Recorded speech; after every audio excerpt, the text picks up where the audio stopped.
Welcome to the official YouTube channel of Gyan Sagar Institute. In this session, we will solve 2024 question paper of CTET. A girl make a hole near the bottom of a plastic bottle. She put her thumb over the hole to cover it. A girl make a hole near the bottom. ठीक है, एक लड़की है जिसने bottle के bottom में एक whole generate किया है प्लास्टिक बॉटल में. शी पुट हर थम ओवर द होल और उसने अपने थम को उस होल के ऊपर रखा है to cover it. Fill the bottle with water up to half of its capacity. ठीक है, और उसकी जो बॉटल है उसको हाफ कैपेसिटी में उसमें फिल कर दिया. She then closes the cap of the bottle tightly. उसके बाद उसने जो बॉटल की कैप है उसको टाइटली क्लोज किया. What will happen when she removes the thumb from the hole. क्या होगा अगर वो उस थम को वहां से होल के ऊपर से रिमूव कर देती है. तो इसमें जो कैपेसिटी उसने फिल की थी बॉटल की, ठीक है, उसमें हाफ कैपेसिटी से उसको फिल किया हुआ है. तो इससे क्या होगा, जो आपका अंदर का या वाटर का जो प्रेशर है वो कम होगा बाहर के प्रेशर से. तो इसीलिए जो वाटर है वो बाहर की तरफ मूव नहीं करेगा. तो इसमें जो ऑप्शन नंबर 4 दिया है, the water will not spurt out of the hole because the pressure inside the bottle is less than the pressure outside. Fill in the blanks. Bakelite is a dash and it is used for making dash. जो Bakelite हम पढ़ते हैं ये plastic के types में आते हैं. दो तरह के प्लास्टिक्स होते हैं, एक थर्मोसेटिंग होता है, एक थर्मोप्लास्टिक होता है. तो थर्मोसेटिंग प्लास्टिक वो प्लास्टिक है जिनकी शेप को अगर आपने एक बार मेल्ट करके मोल्ड कर दिया तो उसको आप दोबारा से चेंज नहीं कर सकते हो. लेकिन जो थर्मोप्लास्टिक होते हैं उनको आप दोबारा से रिसाइकल कर सकते हो. तो बेकलाइट जो है वो एग्जाम्पल है थर्मोसेटिंग प्लास्टिक का जिसका यूज़ किया जाता है, यूज्ड फॉर मेकिंग जो आपके इलेक्ट्रिकल स्विचेस हैं उनको बनाने में यूज़ होता है. ऑन द अदर हैंड जो पीवीसी है, पॉलीविनाइल क्लोराइड, ये थर्मोप्लास्टिक है. इट इज़ अ थर्मोप्लास्टिक और इसका यूज़ किया जाता है कंटेनर्स बनाने में. तो इसमें ऑप्शन नंबर फर्स्ट करेक्ट हो. An oxide of a substance X react with water to produce another substance Y. X substance है जिसके ऑक्साइड को अगर आप रिएक्ट करवाते हो वाटर के साथ तो वो एक दूसरा सब्सटेंस प्रोड्यूस करता है जो कि वाई है. Y react with oxygen to form Z और जो वाई है वो ऑक्सीजन के साथ रिएक्ट करके क्या फॉर्म कर रहा है, Z. It is observe that Y turns blue litmus to red. ठीक है, ये ऑब्जर्व किया गया कि जो वाई है वो ब्लू लिटमस को किस में टर्न कर रहा है, रेड में. और जो आपको पता है जो ब्लू लिटमस को रेड में टर्न करता है वो एक एसिड होता है. Which of the following can be concluded about X Y and Z. तो इसमें आपको पता है वाई तो एसिडिक होगा क्योंकि ये ब्लू लिटमस को रेड में टर्न कर रहा है. और जो फर्स्ट सब्सटेंस यहाँ पे दिया है कि वो ऑक्साइड के साथ रिएक्ट, वाटर के साथ रिएक्ट करके एक दूसरा सब्सटेंस प्रोड्यूस कर रहा है जो कि वाई है. और वाई एक एसिड है. मतलब अगर ऑक्साइड वाटर के साथ प्रोड्यूस होके एक एसिड फॉर्म कर रहा है तो फर्स्ट क्या होगा इसमें, नॉन मेटल. तो एक्स इसमें होगा नॉन मेटल, नॉन मेटल. और जो Z है एसिडिक के साथ विच ऑक्सीजन टू फॉर्म, जो ऑक्सीजन के साथ रिएक्ट करके एक Z प्रोडक्ट को फॉर्म कर रहा है तो ये भी एक एसिडिक प्रोडक्ट को फॉर्म करेगा. तो इसमें X is non metal, Y is acidic and Z is also acidic in nature. Which of the following is likely to happen when chlorine gas is added to the solution of sodium bromide? क्या होगा अगर आप chlorine gas को add करते हो sodium chloride solution, sodium bromide solution के अंदर.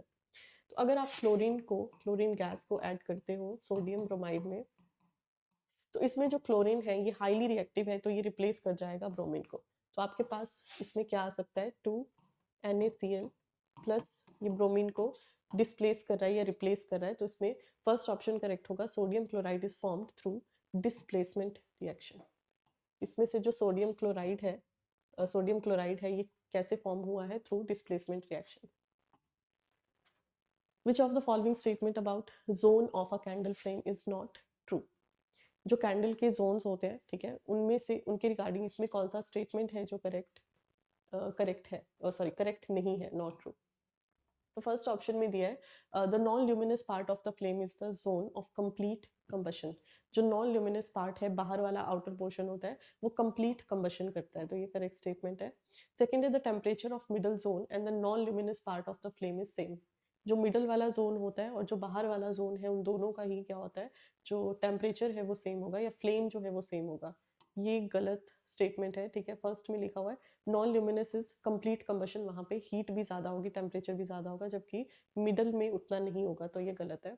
The yellow part of the flame is the reason of the partial combustion, जो येलो पार्ट है वो आपका पार्शियल कंबशन को दिखाता है, पूरी तरह से कंबस्टिबल नहीं है, तो ये भी करेक्ट है।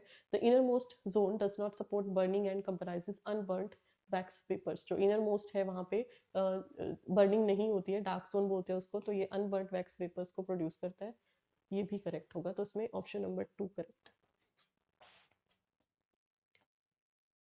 Which of the following medium is present between the inner and outer layer of the thermoflask and why?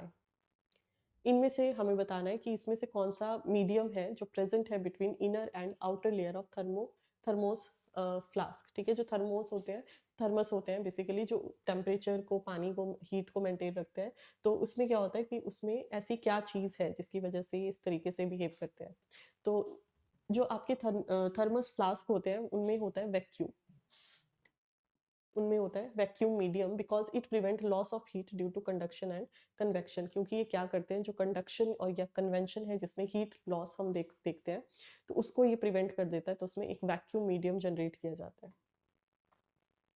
Bujo want to set up a circuit for the purification of copper. Which one of the following electrodes and solution should be opt for? ठीक है, उस बूझो को एक circuit setup करना है purification of copper के लिए, उसमें से उसको कौन सी इलेक्ट्रोड्स और सॉल्यूशन जो है वो रिक्वायर्ड होंगे या उनको उसको ऑप्ट करने चाहिए। तो इसमें ऑप्शन नंबर सेकंड आपका करेक्ट होगा। एनोड वाला जो पोर्शन है वो कार्बन कंटेंट को ऑप्ट करेगा, कैथोड वाला पोर्शन प्योर कॉपर को करेगा, और सॉल्यूशन जो है वो आपका होगा कॉपर सल्फेट का।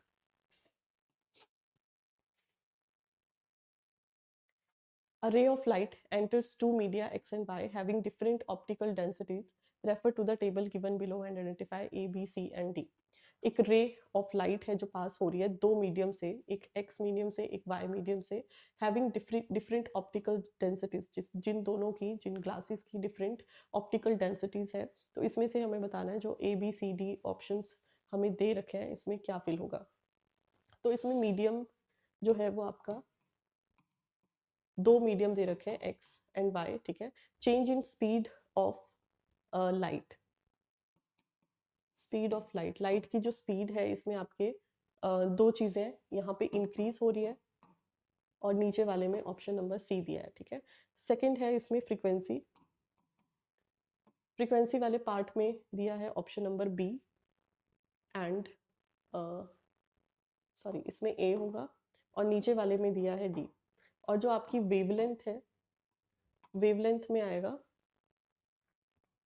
बी ऑप्शन, एंड साथ में नीचे दिया है डिक्रीजेस, ठीक है। तो अगर एक्स मीडियम से एक रे ऑफ लाइट पास हो रही है तो उसकी जो स्पीड ऑफ लाइट है वो इंक्रीज हो रही है, तो इसका मतलब है कि उसका वेवलेंथ भी इंक्रीज होगा साथ में, ठीक है, क्योंकि जितना ज़्यादा स्पीड होता है उतना ही ज़्यादा वेवलेंथ होता है, और फ्रीक्वेंसी पे कोई चेंज नहीं होगा, ठीक है। तो इसमें ऑप्शन नंबर ए में नो चेंज आएगा, एंड बी वाले ऑप्शन में होगा इंक्रीजेस, ऑप्शन नंबर 3, ठीक है। सेकंड भी देख लेते हैं, वाई वाले मीडियम से जब लाइट रे पास करती है तो यहाँ पे स्पीड हमें बतानी है, फ्रीक्वेंसी बतानी है, जबकि यहाँ पे वेवलेंथ डिक्रीज हो रहा है, तो यहाँ पे वेवलेंथ डिक्रीज हो रहा है मतलब स्पीड भी डिक्रीज होगा, ठीक है। तो इसमें सी ऑप्शन में क्या आ जाएगा, डिक्रीजेस, और फ्रीक्वेंसी पे कोई चेंज नहीं होगा।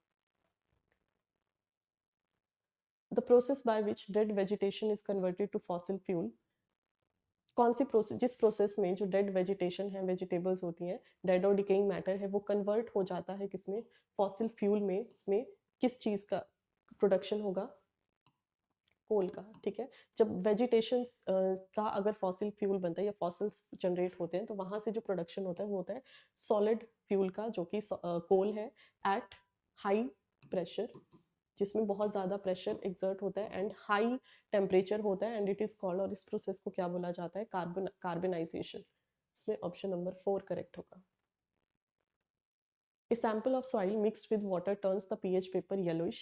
एक सॉइल का सैंपल है जो मिक्स्ड है वाटर के साथ, जिसका पीएच पेपर किसमें, येलोइश ऑरेंज में कन्वर्ट हुआ है। Which of the following would now change the colour of pH paper two bluish, अब इसमें से कौन सा है जो पीएच के कलर को ब्लू कलर में कन्वर्ट कर सकता है, ठीक है। तो इसमें जो आपकी चीज़ें हैं, जैसे एसिड या बेस हम पढ़ते हैं, एसिड में जो लिटमस पेपर है वो ब्लू से रेड में टर्न होता है, जबकि रेड टू ब्लू कन्वर्ट करता है उसको बेस। तो इस इन चारों ऑप्शन में से जो फर्स्ट ऑप्शन है मिल्क ऑफ मैग्नीशिया, ये एक बेस है, ठीक है। ये एक बेसिक मीडियम है जो उस सैंपल को जो सॉइल का सैंपल है उसको न्यूट्रलाइज करने में हेल्प करेगा। तो ये फर्स्ट ऑप्शन इसमें करेक्ट होगा। बाकी जो लेमन जूस है, विनेगर है, ये एसिडिक होते हैं, और जो कॉमन सॉल्ट है ये न्यूट्रल लेवल पे होता है, तो इसका तो कोई इफेक्ट नहीं पड़ेगा, ये पहले से ही न्यूट्रल है। और जो लेमन जूस है, विनेगर है, ये एसिडिक मीडियम को और ज़्यादा इंक्रीज कर देंगे। विच of the following would you choose for making a fuse wire? अगर आपको एक फ्यूज वायर बनानी है तो उसके लिए आप इनमें से क्या क्या चीज़ों को चूज करोगे? तो फ्यूज वायर को बनाने, फ्यूज का जो पर्पस होता है वो होता है इलेक्ट्रिसिटी, अगर इलेक्ट्रिक शॉक्स वगैरह होते हैं उससे प्रोटेक्ट करने के लिए ये यूज की जाती हैं, ठीक है। तो इनका जो रेजिस्टेंस है, ये इनका रेजिस्टेंस हाई होता है। थिकनेस जो है वायर की, जो फ्यूज में वायर्स यूज होती हैं वो बहुत ही थिन होती है, और इनका जो मेल्टिंग पॉइंट है वो भी हाई होता है, सॉरी लो होता है, ठीक है। तो इसमें ऑप्शन नंबर सेकंड करेक्ट होगा, high resistance, thin thickness and low melting point. Arrange the following steps of fixation of atmospheric nitrogen in the correct sequence. जो एटमॉस्फेरिक नाइट्रोजन का प्रोसेस या साइकिल हम पढ़ते हैं उसको हमें इसमें करेक्ट सीक्वेंस में अरेंज करना है। तो इसमें जो आपका लास्ट ऑप्शन है वो फर्स्ट नंबर पे आएगा, fixation of nitrogen from atmosphere by certain bacteria and blue green algae, ठीक है। सबसे पहले क्या होगा, जो नाइट्रोजन का फिक्सेशन है वो कुछ बैक्टीरिया प्रेजेंट होते हैं एटमॉस्फेयर में, या फिर blue green green algae present होती है जो नाइट्रोजन को फिक्स करने में हेल्प करती हैं। सेकंड ऑप्शन होगा सी वाला, conversion of nitrogenous waste from dead plant and animal into nitrogenous compound. उसके बाद क्या होगा, जो आपके नाइट्रोजनस वेस्ट मटेरियल है उसमें जो डेड प्लांट और एनिमल्स हैं वो उसको कन्वर्ट कर देंगे किसमें, नाइट्रोजनस कंपाउंड्स के अंदर। तो इसमें डी के बाद है सी, फर्स्ट ऑप्शन इसमें करेक्ट होगा, ठीक है। नेक्स्ट आएगा uptake of compounds of nitrogen by plants through the root system. उसके बाद जो नाइट्रोजन के कंपाउंड्स है प्लांट्स उसको दोबारा से अपटेक करेंगे, और synthesis of plant proteins and other compounds. उसके बाद प्लांट के अंदर जो प्लांट प्रोटीन्स है उनका सिंथेसिस होगा, और जो दूसरे कंपाउंड्स है उनका सिंथेसिस होगा। The following is the weather chart of a city for different month. Which month will have highest rate of evaporation? इसमें एक चार्ट दिया गया है जिसमें से हमें बताना है कि कौन से मंथ में सबसे ज़्यादा इवेपोरेशन, जो रेट है इवेपोरेशन का वो हाई होगा। तो इवेपोरेशन का जो प्रोसेस है वो उन एरिया में ज़्यादा होता है जहाँ पे ह्यूमिडिटी जो है वो कम होगी, ठीक है। तो इसमें सबसे ज़्यादा सेकेंड मंथ में जो दिया गया है, ठीक है, बी वाला जो मंथ है, इसमें टेम्परेचर सबसे ज़्यादा है 29 है, विंड स्पीड इसमें सबसे ज़्यादा है 2.91, लेकिन इसमें ह्यूमिडिटी कम है, तो जो क्या करेगा इवेपोरेशन के रेट को इंक्रीज कर देगा। तो इसमें ऑप्शन नंबर सेकंड करेक्ट होगा। Which of the following statement about the sequence of event in sexual reproduction in a flower is correct? इस स्टेटमेंट में जो सीक्वेंस ऑफ इवेंट्स हम सेक्सुअल रिप्रोडक्शन में देखते हैं फ्लावर के अंदर, कौन सा करेक्ट होगा? तो फर्स्ट ऑप्शन में है seedlings are formed after pollination and before development of embryo. जो सीड्स हैं या सीडलिंग्स हैं वो फॉर्म होते हैं पॉलिनेशन के बाद, लेकिन एम्ब्रियो के डेवलपमेंट से पहले हो जाते हैं। तो ये गलत है, एम्ब्रियो के डेवलपमेंट के बाद सीडलिंग का फॉर्मेशन होता है। Embryo is form before pollination and after fertilisation. Embryo जो है वो फॉर्म हो जाता है पॉलिनेशन से पहले, तो पॉलिनेशन के बाद ही चीज़ें होती है, जब वो फर्टिलाइज होगा तभी आगे वाला प्रोसेस एम्ब्रियो फॉर्मेशन होगा। Seedlings are formed after pollination and development of embryo. Seedlings जो है वो फॉर्म होते हैं पॉलिनेशन के बाद और डेवलपमेंट ऑफ एम्ब्रियो। तो इसमें थर्ड ऑप्शन करेक्ट होगा। विच of the following statement is not true about endocrine gland? Endocrine gland के बेसिस पे इसमें कौन सा स्टेटमेंट है जो ट्रू नहीं है, ठीक है। तो एंडोक्राइन ग्लैंड्स जो होते हैं वो आपके वो ग्लैंड्स होते हैं जो हार्मोन का रिलीज करते हैं, और इनमें डक्ट्स प्रेजेंट नहीं होती हैं, तो उनको डक्टलेस ग्लैंड्स भी बोला जाता है। फर्स्ट ऑप्शन में pancreas and adrenal are endocrine gland. जो पैनक्रियाज और एड्रीनल ग्लैंड है ये दोनों एंडोक्राइन ग्लैंड्स है, ये ट्रू स्टेटमेंट है। पैनक्रियाज जो है वो आपका इंसुलिन और ग्लूकागॉन हार्मोन का प्रोडक्शन करता है, और जो आपका एड्रीनल ग्लैंड है वो एड्रेनलिन हार्मोन का प्रोडक्शन करता है। Endocrine gland secrete hormone through duct. Second option में दिया है एंडोक्राइन ग्लैंड्स जो है वो हार्मोन रिलीज करते हैं, ये सही है, लेकिन थ्रू डक्ट्स के थ्रू नहीं करते, ये डक्टलेस होते हैं, ठीक है। सेकंड ऑप्शन इसमें गलत होगा। Pituitary gland is attached to the brain. जो पिट्यूटरी ग्लैंड है वो ब्रेन के साथ अटैच होता है, ये भी सही है। और एंडोक्राइन ग्लैंड सिक्रीट हार्मोन, जो एंडोक्राइन ग्लैंड है वो हार्मोन सिक्रीट करते हैं, ये भी करेक्ट स्टेटमेंट है। ऑप्शन नंबर 2 इसमें करेक्ट।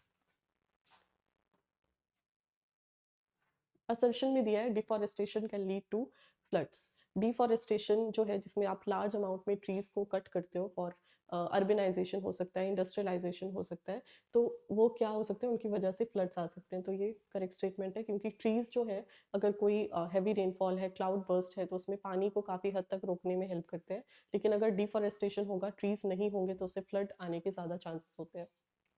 रीजन में दिया है the infiltration rate of water is reduced due to deforestation. Deforestation की वजह से जो पानी का इनफिल्ट्रेशन होना होता है, ठीक है, सॉइल की जो कैपेसिटी है उसको अपनी तरफ एब्जॉर्ब करने की, वो भी इससे रिड्यूस हो जाती है। तो इसमें दोनों ही स्टेटमेंट करेक्ट है, ऑप्शन नंबर ए करेक्ट होगा।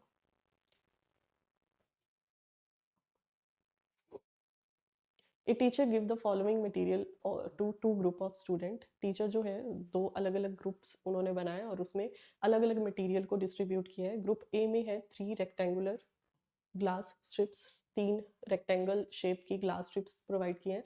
सर्कुलर प्लेन ग्लास प्लेट है, सम पीसेस ऑफ बैंगल्स है और cardboard tube and disc present है। तो ये वाला जो मटेरियल है ये कौन से मटेरियल को या कौन से ऑब्जेक्ट को बनाने में हेल्प करता है? तो ये सारी चीज़ें जो हैं ये पेरिस्कोप बनाने में हेल्प करती हैं।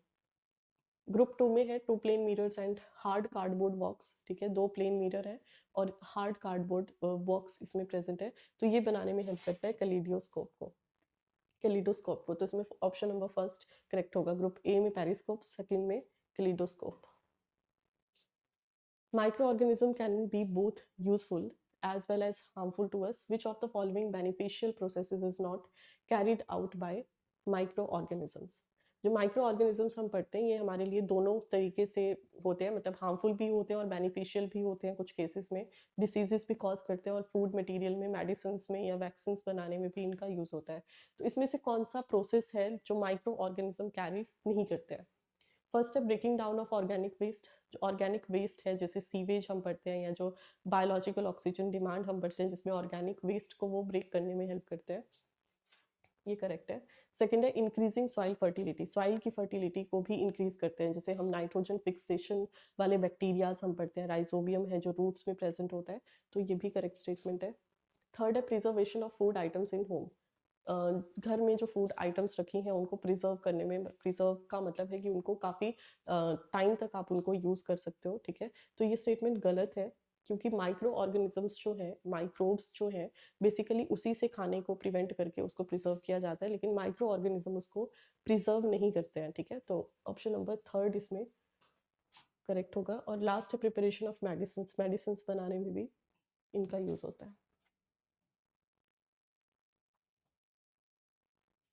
विच of the following is not likely to increase the fertility of soil? इनमें से कौन सा है जो सॉइल की फर्टिलिटी को इंक्रीज करने में हेल्प नहीं करेगा? तो फर्स्ट ऑप्शन में है substitute fertilizers by organic manure. अगर आप फर्टिलाइजर्स को सब्सटीट्यूट करके ऑर्गेनिक मैन्योर की तरफ चाहते हो तो वो फर्टिलिटी को इंक्रीज करेगा, ये करेक्ट है। मतलब फर्टिलाइजर्स में केमिकल्स होते हैं, ऑर्गेनिक में इतने केमिकल्स प्रेजेंट नहीं होते, तो फर्स्ट ऑप्शन करेक्ट होगा। Leave the field uncultivated between two crops. दो क्रॉप्स के बीच में एक अनकल्टिवेटेड फील्ड को आप रखोगे, तो ये भी करेक्ट है। Grow different crop alternately every season. हर सीजन में आप जो क्रॉप्स हैं उनको अल्टरनेट वे में ग्रो करोगे, मतलब एक सीजन में किसी एक क्रॉप को उगाया, नेक्स्ट सीजन में किसी और को आप ग्रो करोगे, ठीक है। तो ये वाला जो पैटर्न है ये फर्टिलिटी को मेंटेन रखने के लिए यूज होता है। Maintain minimum distance between crop while sowing. जब आप क्रॉप को सो करोगे तो उसमें आप मिनिमम डिस्टेंस रखोगे, ठीक है। तो ये वाला स्टेटमेंट गलत है, क्योंकि अगर आप मिनिमम डिस्टेंस उसमें रखते हो तो जो क्रॉप्स के बीच का जो कंपटीशन है for nutrients, for water, for minerals, ठीक है, वो बहुत ज़्यादा बढ़ जाता है, ठीक है। तो ऑप्शन नंबर 4 इसमें करेक्ट होगा।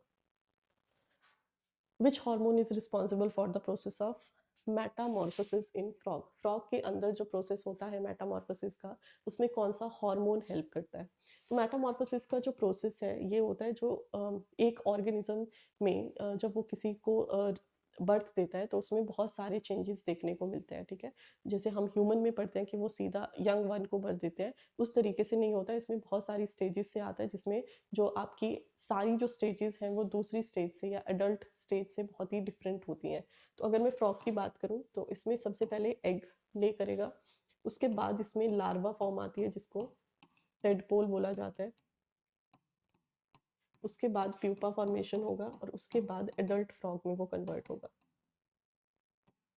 तो ये जितनी भी स्टेजेस से पास आउट हो रहा है, इन स्टेजेस को या इस प्रोसेस को या एग से एडल्ट फ्रॉग बनने तक का जो प्रोसेस है उसको बोला जाता है मेटामॉर्फोसिस। और मेटामॉर्फोसिस को जो हार्मोन कंट्रोल करता है, रिस्पॉन्सिबल होता है, वो है थायरॉक्सिन, ठीक है। बाकी जो ऑप्शन दिए हैं एड्रेनलिन, ये फ्लाइट एंड फाइट हार्मोन बोला जाता है इसको, जो स्ट्रेस कंडीशंस में रिलीज होता है, जैसे जहाँ पे आपको ज़्यादा स्टिमुलेशन होता है, हार्ट बीट इंक्रीज हो जाती है, रेस्पिरेशन रेट इंक्रीज हो जाता है। सेकेंड है ग्रोथ हार्मोन। ग्रोथ हार्मोन आपका ग्रोथ से रिलेटेड है, जो हाइट बढ़ाने में हेल्प करता है। और जो इंसुलिन है ये शुगर लेवल को मेंटेन रखने में हेल्प करता है।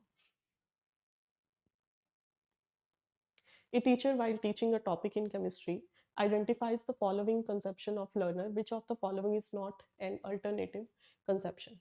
एक टीचर जो कि टीचिंग एक केमिस्ट्री का टॉपिक वो टीच कर रहे हैं, आइडेंटिफाई द फॉलोइंग कंसेप्शन, बहुत सारी कंसेप्शंस उसमें देखने को मिलती हैं लर्नर्स में, तो इनमें से कौन सा है जो एक नॉट एन अल्टरनेटिव कंसेप्शन, जो कि अल्टरनेटिव कंसेप्शन को या कंफ्यूजन को क्रिएट नहीं करता है।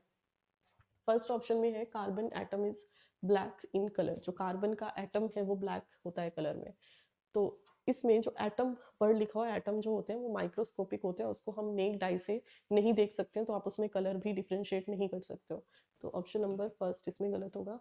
सेकेंड है chemical bond is a line between two atoms. जो केमिकल बॉन्ड है वो एक लाइन प्रेजेंट होती है दो एटम्स के बीच में, तो ये भी गलत है। यहाँ पे लाइन वर्ड यूज नहीं होगा, क्योंकि लाइन एक डायग्रामेटिक फॉर्म को रिप्रेजेंट कर रहा है, वो बॉन्ड को सही से एक्सप्लेन नहीं कर रहा। थर्ड है adding oxygen in a reaction is oxidation.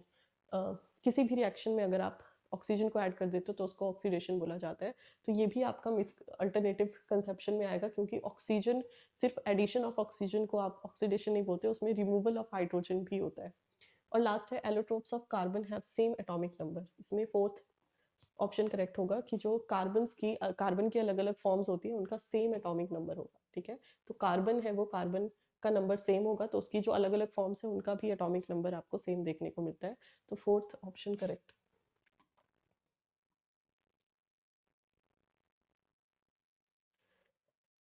Which of the following represent A correct scientific analogy. इनमें से कौन सा है जो सही साइंटिफिक एनालॉगी, मतलब जो सेम चीजें आपस में मिलती हैं, उसको रिप्रेजेंट कर रहा है। फर्स्ट है pure gold is as soft as butter. जो प्योर गोल्ड होता है वो बटर्स की तरह सॉफ्ट होता है। Mitochondria is the powerhouse of a cell. जो माइटोकॉन्ड्रिया है उसको powerhouse of the cell बोला जाता है, क्योंकि वो एनर्जी का प्रोडक्शन करते हैं। Fuel burn like a fire. जो फ्यूल है वो फायर की तरह बर्न करता है। Battery is to flashlight as headlight is to car. Battery जो है वो फ्लैश लाइट प्रोवाइड कराती है, जो कार की हेडलाइट्स होती हैं उसमें।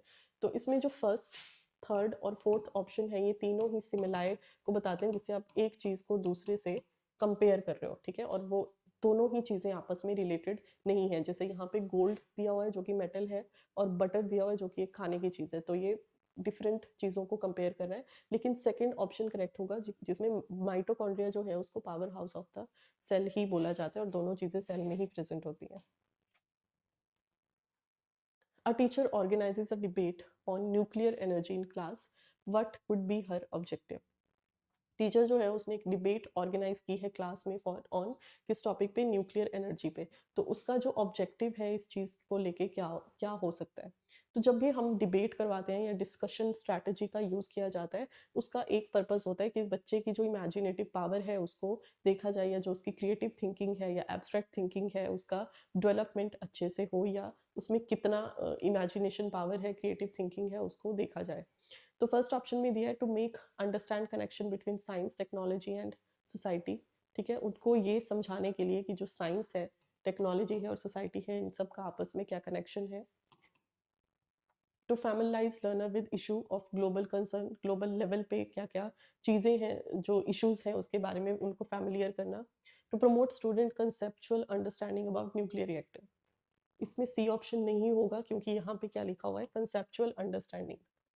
जब आप डिबेट कर रहे हो तो आप वहाँ पे कंसेप्ट की अंडरस्टैंडिंग नहीं करवाओगे, उनके व्यूज को वहाँ पे देखा जाता है।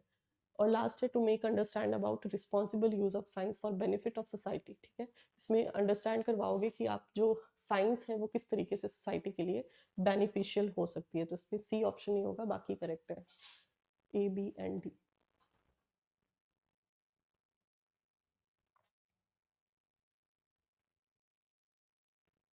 नेक्स्ट है which of the following is not consistent with the contemporary understanding of science. इनमें से कौन सा है जो करेक्ट नहीं है अगर आप कंसिस्टेंट जो अंडरस्टैंडिंग है साइंस की उसको रेफरेंस रख के देखते हो। तो फर्स्ट है following one scientific method is surely and the only way to scientific discovery. सिर्फ साइंटिफिक मेथड को समझाने के लिए आप सिर्फ एक ही मेथड का यूज करोगे और एक ही साइंटिफिक डिस्कवरी का जो वे है वो आप यूज कर सकते हो, तो ये गलत स्टेटमेंट है। तो इसमें फर्स्ट ऑप्शन ही गलत होगा।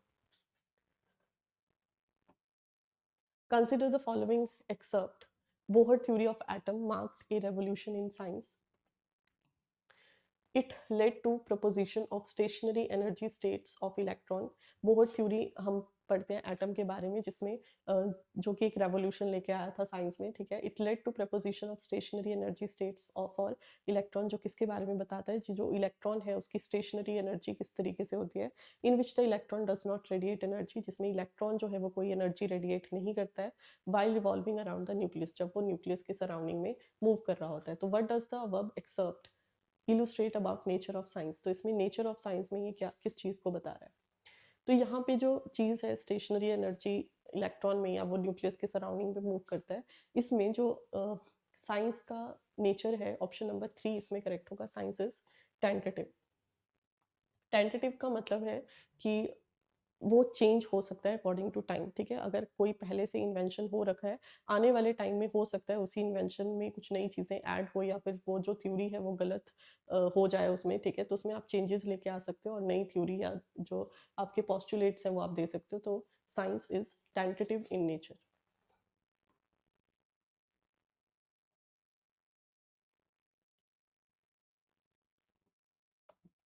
असर्शन में दिया है साइंस अंडरगो पैराडिगम शिफ्ट। जो साइंस है वो एक शिफ्ट से अंडरगो मतलब गुजरता है। ठीक है, मतलब अगर ये भी वही जो मैंने आपको टेंटेटिव वाला बताया। ठीक है, कि अगर आप एक चीज़ कर रहे हो जो पहले से इन्वेंट हो चुकी है और नई चीज़ दोबारा से उसी पे इन्वेंशन हो रहा है, तो वो नई चीज़ जो डिस्कवर हुई है और वो सही है अगर, तो वहाँ से वो शिफ्ट हो सकता है।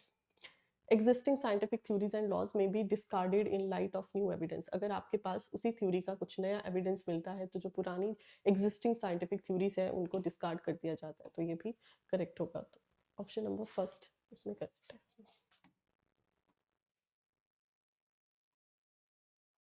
Realizing that he is not paying attention in the science class and hence he is unable to understand the concept। ठीक है, इसमें एक पर्सन दिया है रमेश, जो कि पीछे बैठ के जिसको अटेंशन नहीं दे पा रहा क्लास के अंदर। ठीक है, तो उसने क्या डिसाइड किया कि वो फ्रंट पे बैठेगा और वहाँ से वो अच्छे से फोकस कर पाएगा या अटेंटिव होके पढ़ सकता है। तो ये वाला जो प्रोसेस है या स्ट्रैटेजी है रमेश जहाँ पे यूज़ कर रहा है, ये है मेटाकॉग्निशन। मेटाकॉग्निशन का मतलब होता है जिसमें वो खुद की ही थिंकिंग के बारे में दोबारा से सोचता है, या थिंकिंग अबाउट थिंकिंग आप इसको बोल सकते हो, अपनी ही थिंकिंग के बारे में अवेयर होना। Which of the following statement about emotion is correct in context of cognition? cognition के context में emotion के बारे में कौन सा statement है जो correct है? तो जो cognition है, cognition का process है, आप कैसे चीज़ों को acquire करते हो, knowledge को, या अपनी cognition development को आप किस तरीके से develop करते हो। तो इसमें ऑप्शन नंबर लास्ट जो फोर्थ ऑप्शन है वो करेक्ट होगा। Impact of emotion on learning is always, sorry fourth नहीं होगा, थर्ड होगा। Emotions modulate various aspect of cognition, however degree and direction of effect depend on a range of factors। जो emotions है वो modulate करती हैं cognition के जो अलग अलग एस्पेक्ट्स हैं। however जो उसकी डिग्री होगी, डायरेक्शन होगी, इफेक्ट होगा, वो सारा डिपेंड करता है अलग अलग रेंज ऑफ फैक्टर्स में।